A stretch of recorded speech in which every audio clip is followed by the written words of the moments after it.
ঢালছি আমরা।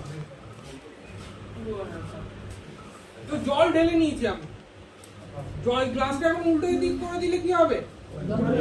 জল পড়ে যাবে। তো এইটাই আছে এগ্রি অ্যাকোয়াজেল।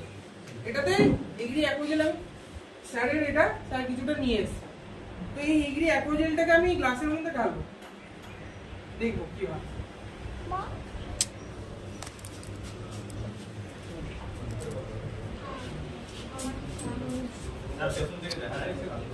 দেখা যাচ্ছে না? এই এগ্রি অ্যাকোয়াজেলটাকে গ্লাসের মধ্যে আমি ঢালবো।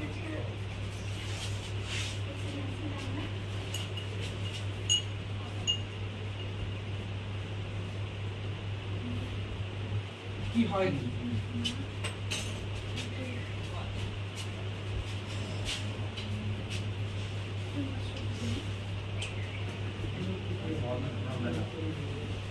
তো এগ্রি অ্যাকোয়াজেল আমি একটু আগে কি বলছিলাম, জেল ফর্মে সেটাকে কনভার্ট করে দেবে। সেই জলটাকে ধরে রাখবে, এবং জলের মধ্যে যদি আমি সার, জমিতে যে সারটা দিচ্ছি সেই সারটাকেও ধুয়ে যেতে দেবে না, বা মাটিটাকে ধুয়ে যেতে দেবে না, সেটাকেও ধরে রাখতে সাহায্য করবে। তো সেই জিনিসটাই দেখবো কিভাবে জলটাকে ধরে রাখছে, বা যেখানে জলের অসুবিধা, বা যেখানে জল প্রচুর পরিমাণে আছে সেখানেও কম জলে কিভাবে চাষ করতে পারি, বা যেখানে জল প্রচুর পরিমাণে চাষ করতে পারি না আমি ঠিক মতো, সেখানেও কিভাবে চাষটা আমরা করাতে পারি।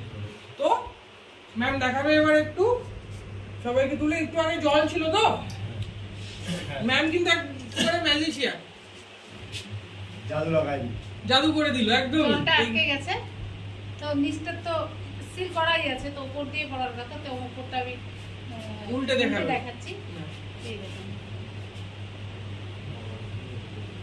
জলই তো ছিল এর মধ্যে। স্যার একটু আগে বলছিলেন এবার আরেকটু জল যদি আমি দিয়ে দিই, খুব বৃষ্টি হয়ে গেল, খুব বৃষ্টি হয়ে গেল, তারপরে আরেকটু জল আমি দিয়ে দিলাম, কি হবে? 500 গুণ বেশি জল ধরে রাখতে পারে। 500 গুণ জল ধরে রাখার ক্ষমতা রাখে হচ্ছে আমাদের এগ্রি অ্যাকোয়াজেল, 500 টাইম মোর। এর জন্য আমরা বলি অর্ধেক সেচে। এই কারণেই আমরা বলতে পারি অর্ধেক সেচে, অর্ধেক জল সেচে, অর্ধেক জলে আপনি কাজ করতে পারেন। যেখানে 1000 লিটার দরকার যে চাষের ক্ষেত্রে জল, সেই চাষে 500 লিটার জলে ফলন চলে আসতে পারে।